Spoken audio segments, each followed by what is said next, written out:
Saudara yang dikasih dalam Tuhan Yesus, bagian pembacaan Alkitab untuk kita renungkan di kebaktian kunci tahun ini terambil dari kitab Kejadian pasal 15. Kejadian pasal 15 ayat 1 sampai ayat yang ke-6. Kitab Kejadian pasal 15 ayat 1 sampai ayat yang ke-6. Perjanjian Allah dengan Abram, janji tentang keturunannya.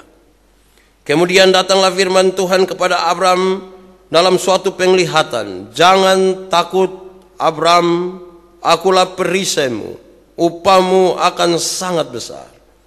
Abram menjawab, ya Tuhan Allah, apakah yang akan engkau berikan kepadaku, karena aku akan meninggal dengan tidak mempunyai anak, dan yang akan mewarisi rumahku ialah Eliezer, orang Damsyik itu. Lalu kata Abram, engkau tidak memberikan kepadaku keturunan, sehingga seorang hambaku nanti menjadi ahli warisku. Tetapi datanglah firman Tuhan kepadanya demikian, orang ini tidak akan menjadi ahli warismu, melainkan anak kandungmu, dialah yang akan menjadi ahli warismu. Lalu Tuhan membawa Abram keluar serta berfirman, coba lihat ke langit, hitunglah bintang-bintang. Jika engkau dapat menghitungnya, maka firman-Nya kepadanya, demikianlah banyaknya nanti keturunanmu. Lalu percayalah Abram kepada Tuhan, maka Tuhan memperhitungkan hal itu kepadanya sebagai kebenaran. Demikian firman Tuhan. Berbahagia setiap orang yang mendengar firman, memelihara dan melakukan dalam hidup setiap hari. Shalom. Sekali lagi shalom. Saudara-saudara, dari tadi malam dan mulai banyak, nanti sebentar lagi itu SMS mulai masuk di kita punya HP dorangnya.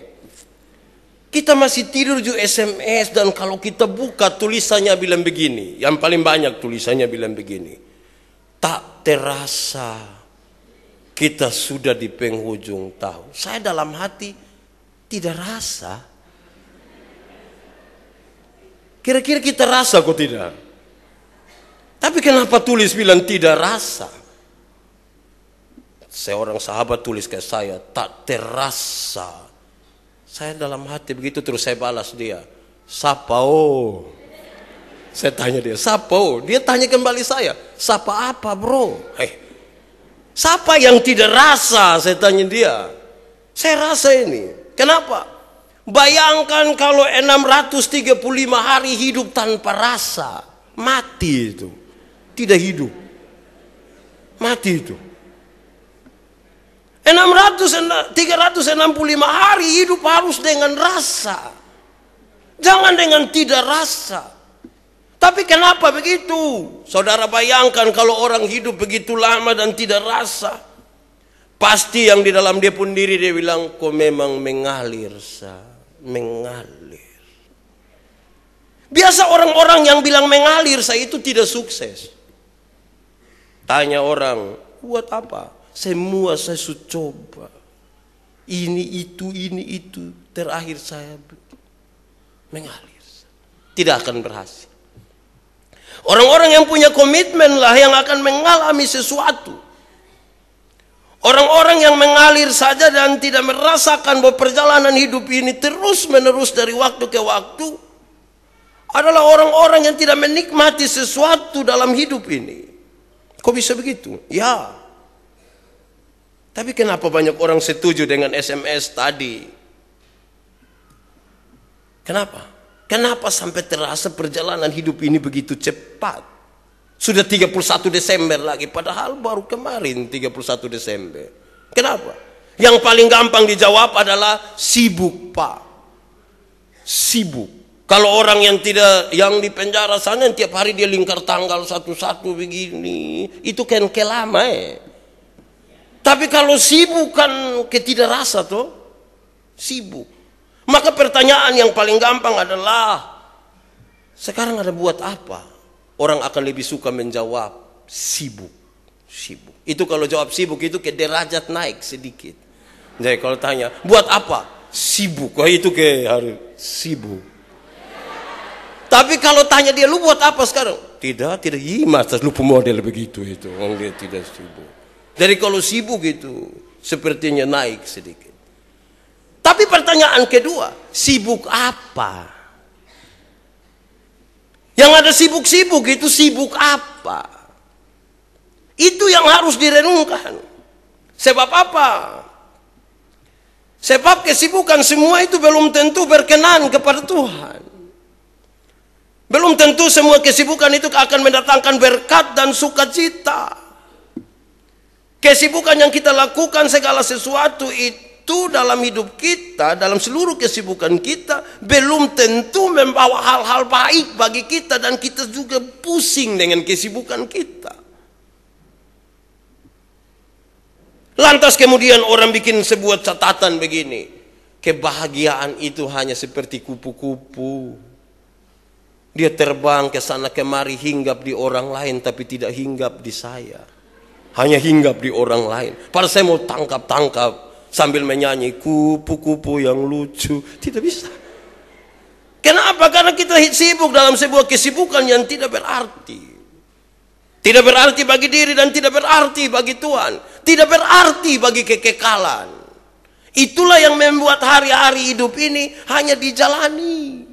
Kami pendeta ini sibuk dari pagi sampai malam berdoa bagi orang lain. Lama-lama kami jadi aktivis pelayanan saja. Berdoa sibuk-sibuk, khotbah sibuk-sibuk bagi orang lain dan tidak bagi diri sendiri. Kita subur bagi orang lain dan kering bagi diri sendiri. Kita cerewet bagi orang lain dan pendiam bagi diri sendiri. Kita melayani bagi orang lain dan tidak bagi keluarga kita. Kita mengucapkan kata-kata hikmat bagi suami orang, istri orang, dan tidak bagi istri kita, suami kita. Kupu-kupu itu makin jauh toh. Kita tidak menikmati apa-apa di situ. Karena tidak berdampak. Kita hanya aktivis. Kalau begitu seruan paling pertama dalam pemberitaan ini adalah sadarilah sesuatu. Sadarilah bahwa hidup ini berubah. Coba pikir sedikit, berubah toh. Itu hari orang panggil kita aci kan, dan sekarang panggil po. Mau marah, memang hidup begitu. Dulu orang panggil koko, kadang-kadang abang, kadang-kadang kak. Kita tidak jawab, dia kaks, pakai S di belakang. Sekarang orang panggil kung, lihat di terminal, aduh Tuhan. Tapi mau bikin bagaimana? Memang ada yang berubah. Sadari. Sadari itu penting. Cerita Alkitab tadi mengatakan bahwa Abraham ada dalam sebuah kesadaran akan sesuatu yang penting dalam hidupnya. Usia dia dari tahun ke tahun makin bertambah. Sekarang dia sudah mau mati. Dalam khotbah yang kali lalu, usia Abraham sekarang ini dia sudah tidak pakai lagi minyak wangi. Sekarang dia sudah pakai minyak angin. Lebih banyak bau balsem. Orang tidak dingin dia pakai kaos kaki. Terus lilit ini apa di sini begitu. Itu kan sedikit lagi pakai deklonya kan. Sudah usianya begitu. Dia pikir ini sesuatu yang berbahaya. Apa yang menjadi miliknya sekarang? Bagi dia seolah-olah tidak ada apa-apa. Apalagi cerita itu dimulai dengan ketakutan Abraham. Walaupun dia menang dalam beberapa kali. Tetapi dia merasa takut dengan orang-orang lain begitu besar. Sehingga ketika Tuhan datang kepada dia, Tuhan bilang, jangan takut, akulah perisai. Orang yang sudah begitu Tuhan berpihak kepada dia saja masih merasa begitu. Apa yang dia rasa paling penting sekarang? Dia merasa bahwa hidupnya segera akan berakhir. Tetapi dia sepertinya tidak memiliki apa-apa dalam hidup ini. Memiliki apa-apa bagi sesuatu yang bertujuan pada kekekalan, itulah yang menjadi penting. Semua itu yang bertujuan dan punya dimensi kekekalan penting. Kalau hanya dunia ini tidak penting. Tidak penting bagi kekekalan. Jangan sampai yang tidak penting nah pulang bakar buang pakaian dong saya. Kan tidak penting. Sekiranya tidak begitu. Berarti bahwa perjalanan hidup ini dari masa ke masa harus dibangun untuk menuju kepada kekekalan itu dengan baik. Apa yang sekarang kita miliki? Kebanggaan apa yang sementara ini ada pada kita? Apa yang patut kita jadikan sebagai kekuatan terbesar untuk menjalani hidup ini selanjutnya. Harus dari kita, tidak dari orang lain. Harus dari kita dalam hubungan dengan Tuhan, dan itu lebih nikmat. Harus dari kita, tidak dari orang lain. Saya ingat saya pun bapak itu. Dulu ketika orang telepon saya, telepon di rumah, halo, selamat, bisa bicara deh Yandi. Mbak tua bilang, aduh dia tidak ada. Tapi betul ini dia perumah kok. Saya pun bapak bilang, tidak, ini saya perumah. Dia menumpang saya di saya perumah. Sakit di sini waktu dengar itu. Sakit. Satu saat beliau kerja dapur di bagian belakang untuk masak air. Bengkok-bengkok itu. Masa guru olahraga kerja rumah pasti bengkok. Saya pergi, saya bilang, Bapak kenapa tidak bisa lurus sedikit? Pintu di sini dan seterusnya. Beliau kasih lepas ini semua, terus beliau bilang begini. Lu yang omong hebat-hebat itu lu rumah di mana? Saya juga pikiran dengar itu omong su bagus tapi tidak ada sesuatu. Saya satu saat saya balas sebab tua, tapi ini tidak dianjurkan. Saya beli motor 1 FU jadi dia agak begini. Saya parkir, Bapak naik. Beliau naik agak susah.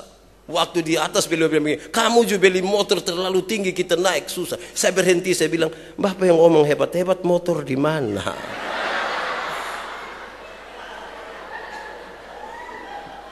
Tidak dianjurkan. Tapi saya hanya ingin mengatakan bahwa ada kebanggaan sesuatu kalau dia keluar dari kita dan hasil dari sebuah pergumulan yang panjang.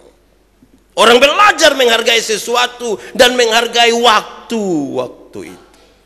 Tetapi sekarang pembacaan tadi menghadapkan dua hal yang sungguh-sungguh punya kontroversi, yaitu usia Abraham sekarang makin tua, istrinya makin tua, yang diharapkan anak. Tetapi ada janji Tuhan bilang tidak, nanti engkau tetap ada anak. Sulit, sangat sulit untuk dipahami oleh Abraham, sangat sulit. Kenapa? Dia memahami sebuah kebenaran bahwa tidak mungkin lagi istrinya sudah begitu kurus, gigi tidak ada, keriput, mau hamil di mana? Tetapi Tuhan bicara sesuatu, engkau tetap akan menjadi bapa sejumlah besar bangsa. Ada tolak menolak yang begitu kuat. Dia sekarang belajar percaya itu, bahwa apa yang dipikirkannya itu tidak seperti apa yang dipikirkan oleh Tuhan. Bagi dia sudah cukup sampai di situ, bagi dia. Tapi tidak bagi Tuhan. Tuhan sementara memikirkan sesuatu yang lebih besar, yang punya kesaksian paling kuat. Paling kuat. Kenapa? Pada titik-titik di mana manusia mengatakan sudah tidak mungkin lagi, Tuhan masih berkata, apa yang tidak mungkin bagi manusia masih tetap mungkin bagi Allah. Ini yang mau dinyatakan kepada dia. Tetapi mata dia tertuju salah sekarang. Dua hal ini hanya bisa dipertemukan ketika harusnya Abraham melihat kepada apa yang Tuhan maksudkan. Kita periksa janji Tuhan kepada Abraham. Dia punya janji itu lebih kepada sebuah tempat bagi mereka. Nanti baru prosesnya ada anak dan seterusnya. Tapi catatan paling penting itu adalah tempat. Bukan anak. Tempat. Karena cerita panggilan Abraham dimulai dari kegagalan manusia ketika Tuhan memberi kepercayaan. Manusia jatuh dalam dosa. Dan sekarang Tuhan Allah tidak mau tinggal diam. Dia berinisiatif menyelamatkan manusia. Dia mulai panggil satu orang namanya Abraham. Dari satu orang menjadi satu bangsa namanya Israel. Dari satu bangsa kita semua. Supaya kita yang bersama-sama ini tinggal di sorga yang kekal. Tempat. Dia butuh penyesuaian pikiran dengan Tuhan. Orang-orang tua sekarang ini yang sudah lanjut usia kan pikiran mereka paling kuat adalah bagaimana berkumpul dengan anak donto. Tapi ternyata kan tidak. Bikin rumah besar-besar, kamar banyak-banyak, kita kira kumpul sama-sama. Tidak. Don't supi, itu pi terus. Kita sendiri tidak lama satu mati, tinggal kita sendiri. Tapi janji Tuhan ini penting. Dalam rumah Bapakku banyaklah tempat tinggal. Aku pergi ke sana menyiapkan bagi kamu. Dan sampai saatnya aku menjemput kamu. Kita bersama-sama di tempat itu. Tempat. Sekarang dia belajar untuk percaya kepada itu. Dan itu rumit. Abraham, angkat muka sekarang dan lihatlah bintang di langit. Kan dia tanya, Tuhan bagaimana saya bisa percaya kepada janji itu? Angkat muka sekarang dan lihat ke langit. Tidak semudah apa yang dibayangkan tinggal dia angkat muka begini. Tidak. Betapa sulitnya sekarang dia mau percaya kepada janji itu. Karena mau berpikir sama seperti apa yang dipikirkan oleh Tuhan kepada dia. Ini rumit. Dia butuh proses. Dan sebentar kita renungkan prosesnya seperti apa. Tapi sejak awal saya ingin katakan bahwa tujuan Tuhan paling besar bagi dia adalah tempat. Yang nanti sebentar kita tafsirkan dia sebagai surga. Bukan saja bagi dia, tapi bagi semua orang yang percaya kepada. Bukan. Saya pernah cerita kita ada dua orang. Ibu mereka menikah 13 tahun. Bukan dua yang menikah, maksudnya dong dan pasangan. Menikah dengan suami mereka 13 tahun tidak ada anak. Mereka datang ke saya, mereka bilang Pak Pendeta berdoa dulu. Saya bilang berdoa untuk apa? Kami menikah ini 13 tahun belum punya anak ini Papa. Terus lu bikin apa saja? Ya kami ambil orang pu anak Pak dan sekarang sudah mau SMP itu. Saya tanya, kamu dua sayang sama dia? Sayang Bapak. Oh iya. Sekarang kita mau doa untuk cari mujizat besar atau kecil? Dia bilang kalau bisa yang besar Bapak. Oke. Kalau mujizat besar yang kamu cari sudah berlaku atasmu. Sudah berlaku. Kok bisa begitu? Iya. Mencintai orang punya anak sama kayak kita punya anak sendiri itu mujizat. Kalau mencintai anak sendiri ya biasa kok kita punya anak. Tapi mencintai orang lain punya anak seperti anak sendiri itu mujizat. Lantas suaminya bilang begini, oh begitu ya Pak. Berarti kalau cinta istri sendiri itu biasa saja.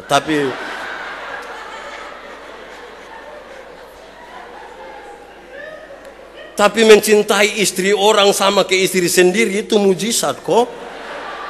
Itu parakus dia pun nama itu. Saya hanya ingin mengajak kita untuk merenungkan sesuatu yang lebih besar dari apa yang Tuhan mau. Apa yang kita mau. Kadang-kadang kita melihat begitu kecil.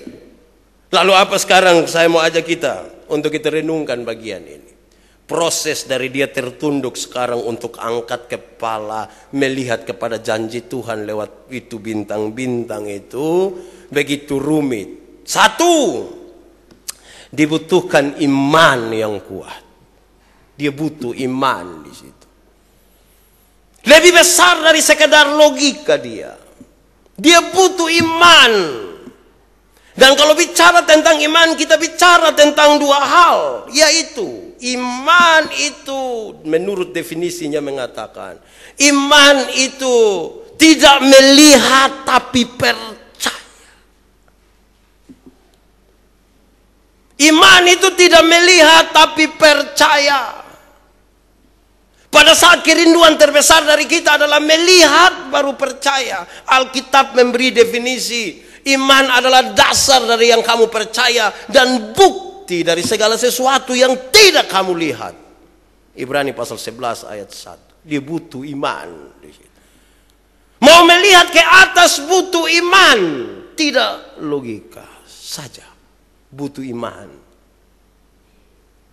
Saya ingat saya pun bapak. Ketika saya pun kakak paling pertama ditabrak mati. Saya berkhotbah pada acara penguburan itu. Di bagian paling terakhir khotbah itu saya bilang saya pun bapak. Pak Menobe. Bertahun-tahun dalam kesombongan Pak bilang Tuhan memihak kepada Pak. Pak punya anak 4 orang, Pak berdoa diam-diam 24 tahun. Supaya yang satu jadi pendeta, yang satu jadi guru olahraga, ganti Pak. Yang 2 jadi PNS. Dan semua jadi begitu. Terus Pak mengatakan Tuhan begitu baik dengan Pak. Sekarang pertanyaannya. Ricky mati dengan ditabrak begitu. Pak masih bilang Tuhan baik. Beliau tunduk beberapa saat dan kemudian angkat kepala. Beliau bilang, sulit dipahami itu ketika ada yang mati dan kita bilang Tuhan masih baik. Butuh iman di situ. Tapi iman harus dibangun di atas definisi ini. Tidak melihat, tapi percaya. Tapi yang kedua, iman itu adalah anugerah, bukan usaha. Iman itu Tuhan kasih bagi orang yang mau membuka dirinya untuk menerima itu. Baru dia bisa melihat hari-hari hidup ini dengan iman. Kalau tidak banyak yang seputus asa. Kalau tidak banyak berhenti. Kalau tidak banyak yang sudah rasa tidak nyaman dengan hidup ini. Tuntutan hidup ini begitu besar. Terlalu kuat. Bahkan seolah-olah menggoda kita untuk jatuh dan seterusnya. Butuh iman. Saya tanya kita dulu. Garam kalau 1 sendok taruh di air 1 gelas, asin kok tidak? Asin? Asin. Atau sudah garam 1 sendok taruh di air setengah gelas, asin kok tidak itu air? Asin. Kalau garam 1 sendok taruh di air 1 bak, asin kok tidak? Tidak Kalau kita sebut garam itu masalah, harus berani kita lihat dalam seluruh kehidupan yang besar. Tidak bisa kita lihat hanya sepotong-sepotong itu. Tidak bisa. Nanti kita merasa Tuhan tidak pernah memihak kepada kita. Kupu-kupu tadi hanya hinggap di orang lain, tidak di kita. Kita butuh iman. Satu saat saya bercerita dalam khotbah. Ada satu bapak, dia punya kuda 1. Dia sangat sayang itu kuda. Tapi itu kuda bangun lari. Dia sedih sekali. Tetangga-tetangga tahu bahwa dia sedih. Don datang bilang, Bapak, kami tahu Bapak sedih. Kami turut sedih Bapak tuh bilang, nasib baik, nasib buruk, siapa tahu. 2 minggu kemudian itu kuda pulang dari hutan. Bawa 40 kuda liar yang lain. Bapak tua senang. Oh, tetangga-tetangga tadi senang juga don datang. Bapak, pasti Bapak senang. Kuda pulang bawa 40 ekor. Bapak tua bilang, nasib baik, nasib buruk, siapa tahu. Dia pun anak laki-laki 1 orang, ambil kuda liar 1 naik, lompat-lompat, tiba-tiba itu anak jatuh, kaki patah. Bapak tua sedih dan tetangga-tetangga bilang, pasti Bapak tua sedih. Dong semua datang. Bapak, kami tahu Bapak sedih. Karena Bapak pun anak laki-laki pun kaki patah. Dia bilang, nasib baik, nasib buruk, siapa tahu. 1 minggu kemudian tentara-tentara masuk kampung untuk ambil semua anak laki-laki jadi wajib militer. Dan semua anak-anak jadi wajib militer kecuali dia pun anak laki-laki karena kaki patah. Maka ibu-ibu di sekitar rumah datang yang, aduh Bapak senang Bapak pun tidak pergi, kami pun ini tidak tahu dong hidup kok mati. Bapak tua bilang, nasib baik, nasib buruk, siapa tahu. Kalau saya cerita terus begini sampai besok tidak habis. Tapi itu berarti saudara-saudara, persoalan itu hanya sebuah cara pandang. Kalau orang memandang persoalan dengan iman, dia akan katakan nasib baik, nasib buruk, siapa tahu. Yang tidak melihat dengan iman dan hanya melihat dengan logika akan mengatakan, hidup ini sudah terlalu susah. Mati sudah kalau memang terlalu susah. Kita butuh cara pandang yang berbeda sedikit. Kalau tidak bisa. Kedua, proses untuk melihat dari bawah kepada janji Tuhan itu dibutuhkan sebuah keberanian. Iman itu sebuah keberanian juga. Iman itu bukan konsep.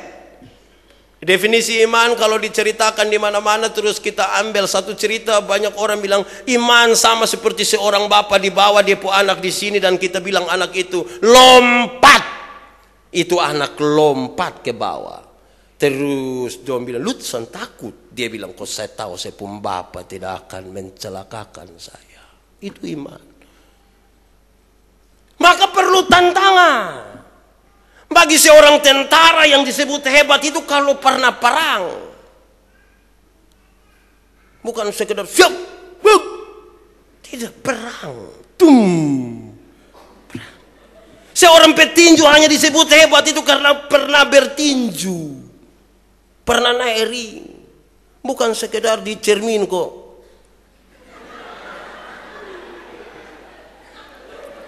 Mau kasih tahu siapa?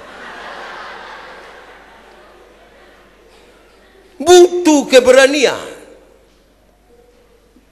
Butuh keberanian. Beriman tuh berjalan di pinggir-pinggir tebing. Supaya tahu kalau jatuh itu ngeri. Tapi jangan pulang, mama sudah dengar khotbah tadi toh. Kita belajar beriman dulu Bapak mau nakal-nakal sedikit. Itu rusak itu. Tidak bisa. Beriman itu begitu. Sehingga kemudian masalah itu apa? Manusia diciptakan untuk dilambungkan makin tinggi ke atas. Manusia diciptakan untuk makin jauh ke depan. Supaya ketika dia berjumpa dengan masalah, dalam keberanian di dalam Tuhan dia akan bilang, masalah itu dia ditekan sedikit ke bawah supaya makin tinggi ke atas. Masalah itu dia ditarik sedikit ke belakang supaya dilemparkan makin jauh ke depan. Supaya dia bisa berdoa kepada Tuhan, "Tuhan, terima kasih untuk masalah yang Engkau berikan. Tapi mohon maaf Tuhan, karena ini masalah di rasa pahit. Jadi saya datang kepadamu dengan muka asam dan mata yang sedikit merah.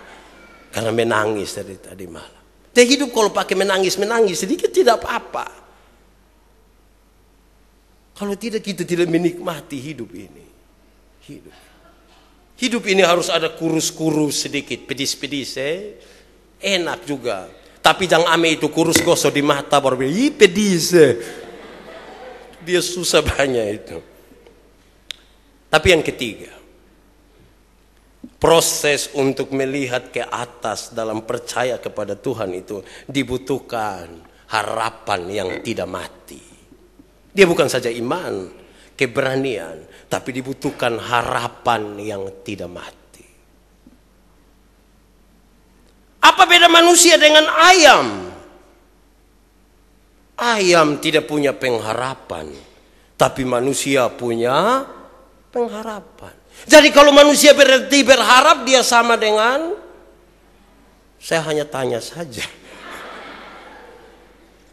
Apa yang membuat manusia begitu berbeda? Karena manusia punya pengharapan. Ciptaan lain, batu tidak punya pengharapan. Ini barang tidak punya pengharapan. Hanya manusia yang punya pengharapan.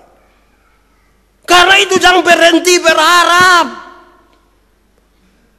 Seumur begini belum kawin, ini baru hari berapa jam habis.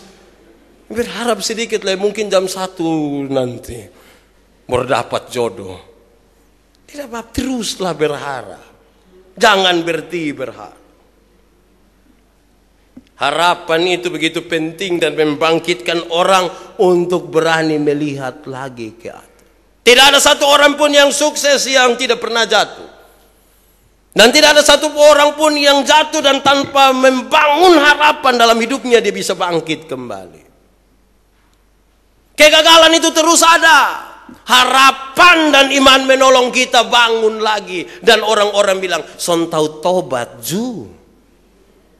Harapan yang membuat kita berjalan terus. Harapan itu optimis. Harapan itu tidak membuat kita bilang, tidak. Harapan itu kuat untuk kita bangun lagi. Terus dari waktu ke waktu. Tapi saudara tahu, harapan itu sering rusak karena emosi yang meluap-luap. Emosi untuk mendatangkan segala sesuatu cepat seperti apa yang kita mau. Merusak harapan yang besar. Karena perjalanan hidup ini butuh proses.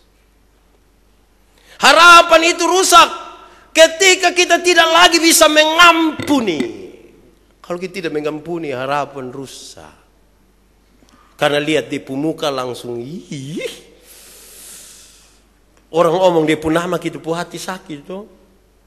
Ketemu dia bilang selum kita yang susah. Harapan rusak kalau tidak mengampuni. Jadi kalau ada jengkel siapa tulis di kertas tadi tuh. Bilang Tuhan, saya tidak berani tulis dia pun nama, saya taruh dia pun foto.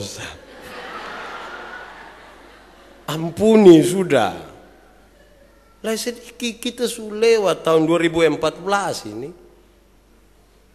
Ampuni dia, memang dia akan bikin jengkel kita juga, tapi ya sudahlah, untuk menatap kepada masa depan bersama Kristus, ampuni. Walaupun dia pun sakit di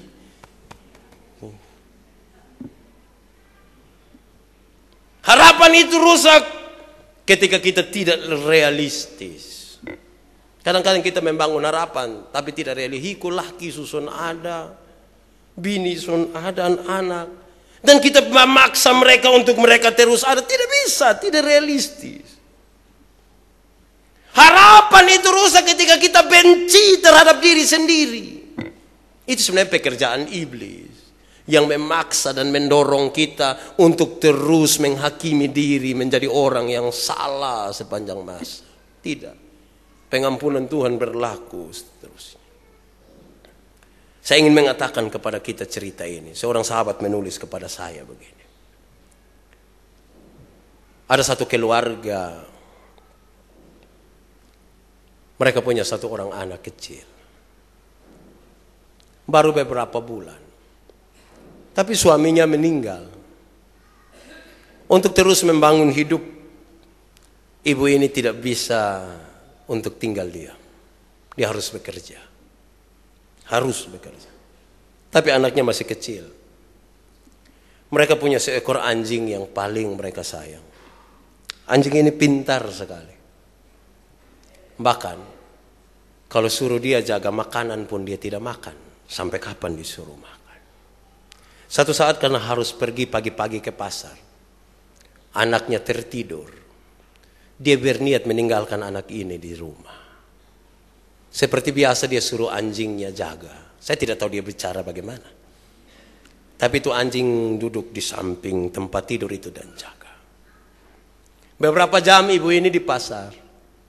Dia pulang. Beberapa meter dari rumah anjing ini keluar mengibas-ngibaskan ekor dan menuju pada ibu ini. Ibu ini kaget sekali. Kenapa? Mulut anjing ini berdarah-darah. Marah. Pasti sesuatu telah terjadi pada anak ini. Dia ambil kayu. Dia pukul anjing ini. Beberapa kali. Kepalanya berdarah. Jatuh. Mati seketika. Sangat marah. Dia cepat lari ke rumahnya. Dia masuk dalam kamar. Apa yang sesungguhnya terjadi di anak ini? Sampai di dalam kamar dia sangat kaget. Kenapa? Ada seekor ular besar di samping tempat tidur yang mati. Rupa-rupanya anjing tadi menggigit mati ular itu. Ibu ini salah sangka. Dia kira anjing tadi telah memakan anaknya. Tapi anjing itu justru membunuh ular yang hendak memagut anaknya. Dia susah sekali. Karena anjing kesayangan yang bisa dia percaya itu sekarang telah mati. Berkali-kali dia memukul-mukul dadanya, kepalanya, dia menangis, dia berteriak-teriak supaya anjingnya hidup lagi. Tidak bisa. Dan dia sampai pada satu doa, Tuhan kalau mungkin putar kembali itu waktu beberapa saat saja, supaya saya tidak mengulangi lagi kesalahan yang sama. Tuhan, putar waktu itu beberapa saat saja, supaya saya tidak membuat kesalahan ini. Dia berteriak berkali-kali untuk kalimat itu, dan kalimat itu hanya sebuah kalimat kosong karena tidak mungkin terjadi. Waktu tidak mungkin berjalan mundur. Sekarang dia berjalan ke depan. Di akhir tahun ini, saya hanya ingin mengatakan kepada saudara, jangan sampai emosimu yang meluap-luap membuatmu sekali lagi akan berdoa, Tuhan tolong putar waktu itu sedikit ke belakang. Tidak. Mungkin orang yang kamu benci itu dia sudah mati, tapi kebencianmu tetap hidup di dalam hatimu, merusak harapan. Waktu tidak mungkin diputar kembali. Maka kalau ada kesempatan untuk mengampuni dia, sekarang waktunya dia diampuni. Kalau tidak kita menyesal. Kadang-kadang banyak anak tidak suka dengar mereka punya mama bicara kan. Saya pastikan satu saat kamu akan merindukan mama bicara. Ketika dia sudah mati. Ketika dia sudah mati. Manfaatkan waktu sekarang. Sama seperti orang-orang tua. Sangat tidak senang. Mereka marah-marah ketika anak-anaknya ribut-ribut dalam rumah dan buat rusak itu rumah yang rapi. Tapi kan lebih pusing ketika mereka tidak ada kan. Ketika mereka tidak ada, mereka dirindukan. Jangan tunggu meminta waktu berputar kembali, tidak mungkin. Sekarang ketika mereka masih ada. Dengan orang-orang terkasih dalam hidupmu. Kalau mereka terlalu tua baru mati, kita akan bilang, Tuhan terlalu banyak pengalaman bersama mereka. Kita bicara tentang masa lalu mereka. Kalau ada anak-anak usia remaja sampai dewasa, kita bicara tentang masa depan mereka yang belum tercapai. Tapi kalau ada balita di sekitar kita, kita sementara menikmati dan bicara tentang realitas yang ada di antara. Saya hanya mengatakan manfaatkan waktu itu dengan baik. Karena kita tidak tahu kapan. Kita tidak tahu mungkinkah kita bersama-sama. Kita tidak tahu kapan maut itu menjemput kita. Baru tahun lalu dalam 31 Desember kita bersama-sama. Tapi hari ini kita sedih karena mereka tidak ada lagi kan. Baru 1-2 bulan yang lalu kita bersama-sama dan sekarang kita begitu sedih karena Natal kali ini dan tahun baru nanti kita sendiri. Waktu tidak mungkin diputar kembali. Kenapa Tuhan tidak mau waktu itu diputar kembali? Supaya manusia belajar menghargai waktu. Waktu kita sama, satu orang 24 jam. Tapi kapan Tuhan menyambut kita kembali ke tempat di mana harus dia bawa? Dia tidak pernah bilang kepada saya dan saudara. Kita butuh persiapan. Persoalan kita paling besar adalah kebencian kita baik terhadap diri sendiri dan juga terhadap orang lain. Hari ini demi nama Tuhan aku berkata kepadamu, bertobatlah. Waktu kita tidak panjang. Dia anak-anak, mungkin kita kasihi dia, dia mengasihi kita. Dia tidak pernah ada masalah dengan kita.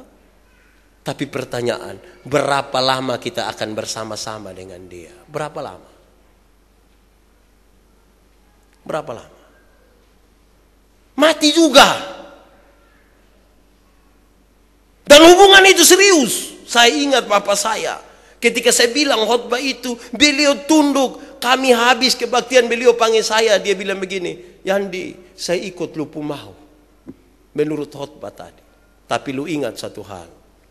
Ricky itu lu punya kakak. Tapi Ricky itu saya punya anak. Hubungan itu membentuk sesuatu yang berbeda dalam perjumpaan kita dengan mereka. Ingin saya katakan, anggaplah besok tidak ada lagi. Maka kalau di sampingmu ada ibumu, ada bapamu, ada anak-anakmu, manfaatkan waktu 1-2 menit ini untuk berdoa kepada Tuhan tentang mereka. Besok-besok dong pulang kemana begitu. Kita tidak tahu jalan mereka baik atau tidak. Kita hidup sama-sama sampai besok. Kita tidak tahu apa yang akan terjadi. Anggaplah besok tidak ada lagi. Saya ingin kasih waktu 1-2 menit. Pikirkanlah kembali suamimu, istrimu, anak-anakmu, orang tuamu. Renungkan ulang. Mungkinkah ada saat di mana mereka begitu menjengkelkan? Mungkinkah ada saat di mana kita tidak suka lagi bersama-sama dengan mereka? Satu keluarga, seorang istri dan seorang suami. Untuk membangun keluarga mereka, mereka sepakat. Pak, besok kita bicara tentang semua keburukan-keburukan masing-masing kita. Supaya kita membangun hidup ini dengan baik. Karena besok baru bicara malam ini, silakan menulis semua yang buruk tentang saya. Begitupun saya menulis sebaliknya tentang kamu. Mereka menulis. Besok pagi di meja makan itu ketika mereka duduk. Yang suami berikan kesempatan kepada yang ibu. Silahkan. Ibu bicara lebih duluan semua yang tidak baik pada saya. Ibu ini menulis semua dan dia mulai menceritakan satu-satu keburukan suaminya. Satu-satu. Setelah selesai diberi kesempatan kepada suami. Dan suaminya dengan meneteskan air mata. Tidak terlihat ada catatan kecil pun di depannya. Dengan meneteskan air mata suaminya mengatakan, Mama begitu sempurna. Mama begitu cantik dan begitu baik sekali. Dan karena itu saya tidak pernah menemukan sedikit pun kesalahan dan keburukan pada Mama. Bahkan, kalau Mama merasa ada kesalahan sekalipun, cinta dan perhatian Mama telah menutupi segala sesuatu yang menyangkut keburukan. Mereka menangis bersama dan berdoa. Terima kasih Tuhan. Mungkin dalam perjalanan rumah tangga kita pernah saling menyalahkan kan. Kita merasa salah pilih mungkin. Anggaplah besok tidak ada lagi. Mari kita renungkan ini dalam-dalam. Saya rindu berdoa bagi kita. Tapi renungkan baik-baik semua hubungan kita. Dan anggap hari ini terakhir bagi kita. Biar dia berlalu dengan tahun 2014. Ingat, jam kehidupan diputar sekali. Mari kita tunduk kepala sekarang di hadapan Tuhan. Kita mau percaya bahwa waktu ini tidak kebetulan. Kita mau percaya bahwa Tuhan punya maksud. Ada harapan di masa depan. Pada saat iman, keberanian dan harap kapan kita bangun kembali. Kita mau percaya bahwa pekerjaan, usaha, istri, suami, anak-anak, orang tua, semuanya Tuhan berikan sebagai bagian dari harapan-harapan yang tidak akan mati. Dan kalau sekiranya Tuhan mengambil mereka dalam tahun-tahun perjalanan ini, Tuhan punya maksud. Tuhan punya maksud.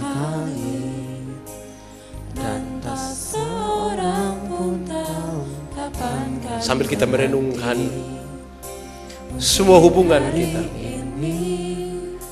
mungkin esok, mungkin nanti, cepat atau lambat, satu hal yang pasti, Tuhan mengasihi.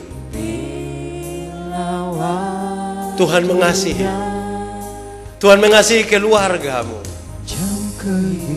Tuhan mengasihi orang-orang terkasih dalam hidupmu. Maka dia rindu kita saling mengasihi, kita saling mengampuni, kita saling memaafkan, kita saling mendoakan. Jauhkanlah kebencian dalam dirimu yang kau miliki. Sekarang waktunya. Tetaplah dengan Tuhan, pastikan. Milikilah. Tetaplah dengan Tuhan. Kasih Yesus. Dalam kerinduan, kasih Yesus terus ada di dalam hati kita. Hidupmu berarti. Kita rindu kehidupan kita penuh arti. Hari ini dan seterusnya. Sepanjang waktu di mana Tuhan mau kita hidup. Untuk pekerjaan kita. Untuk hubungan-hubungan kita, untuk semua hal yang Tuhan percayakan kita, terus jalani. Kita sama-sama katakan pujian dalam kerinduan kita kepada Tuhan. Jam kehidupan diputar sekali. Jam kehidupan diputar sekali. Dan tak seorang pun tahu kapan kan berhenti. Mungkin hari ini, mungkin esok, mungkin nanti, cepat atau lambat, tak seorang tahu bila waktunya. Lebih lagi kita katakan, jam kehidupan diputar sekali. Dan tak seorang pun tahu kapan kan berhenti. Sadarilah kawan, hidup ini tak terulang. Sekarang waktunya yang kau miliki. Sekarang waktunya. Sungguh-sungguh katakan, milikilah kasih. Milikilah kasih Yesus yang menjadikan hidupmu berarti. Bekerjalah di ladangnya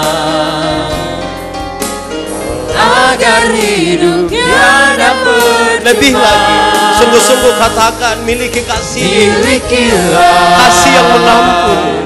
Kasih Yesus. Milikilah kasih yang memampukan kita berharap yang kepada menjadikan Tuhan. Milikilah kasih yang memampukan kita mengampuni, yang membuat kita terus ada bersama-sama dengan Tuhan. Di ladangnya kita rindukan ini. Agar hidupnya dapat. Sejemput kita semua berdiri, sungguh-sungguh kita katakan, milikilah. Milikilah Miliki kasih Yesus yang menjadikan hidupmu berarti. Bekerjalah di ladangnya agar hidup tiada percuma. Agar hidup tiada percuma. agar hidup tiada percuma, agar hidup tiada percuma, agar hidup tiada percuma. Tetap arahkan hati bagi Tuhan. Saya mau berdoa bagi saudara-saudara. Tapi pastikan 1-2 menit ini saudara katakan sesuatu kepada Tuhan dari hatimu. Untuk orang-orang yang Tuhan tempatkan di sekitar. Katakan sesuatu, jujur. Ingat, manusia bisa kita tipu, tapi Tuhan tidak bisa kita tipu. Dia melihat sampai ke kedalaman jiwa kita. Dia tahu siapa kita. Kadang-kadang kebencian itu tidak terungkap. Kadang-kadang sakit hati itu kita simpan begitu rupa. Sampai menghancurkan diri kita. Kita butuh kasih Yesus yang menolong kita menjadi sempurna. Katakan sesuatu, jujur. Mungkin kita tidak pernah katakan ini kepada siapapun. Tapi Tuhan menanti kapan kita bilang kepada Dia. Dan sekarang waktunya. Katakan. Nikmati 1-2 menit yang indah dengan Tuhan. Bahkan ketika saudara rindu mencurahkan semuanya, Tuhan tahu. Dengan sukacita Tuhan menyambut. Pastikan dalam hatimu, Tuhan mengasihimu. Tuhan mengasihimu. Tuhan mengasihimu. Kalau kamu mendengar suaranya, jangan keraskan hatimu. Rasakan baik-baik apa yang Tuhan mau taruh di hatimu.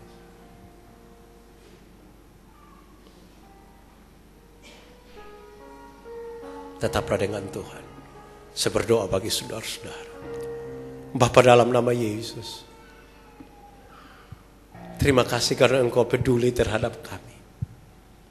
Terhadap masa depan kami. Terhadap masa lalu kami yang buruk. Terhadap harapan-harapan kami akan masa depan. Terima kasih karena tahun-tahun dalam hidup ini Tuhan berikan bagi kami. Ampun Tuhan kalau kami salah gunakan waktu yang Tuhan kasih. Kami buka hati kami padamu. Sentuh hati kami. Sentuh hati kami. Jamah hidup kami. Biar kami diubahkan malam hari ini. Biar kami diubahkan. Supaya di mana kami ada nama Tuhan dimuliakan. Terima kasih. Tinggal dalam kami Tuhan. Engkau sahabat yang sejati. Engkau sahabat yang terus akan bersama-sama dengan kami. Terima kasih Tuhan. Ini yang kami taruh kepadamu. Jadilah menurut apa yang Engkau mau. Hamba-Mu selesai berkata-kata. Tapi hamba percaya Roh-Mu akan terus memberi arti firman ini. Terpuji nama Tuhan. Terpuji nama Tuhan. Ini doa kami. Dalam nama Yesus kami berdoa. Amin. Milikilah kasih Yesus.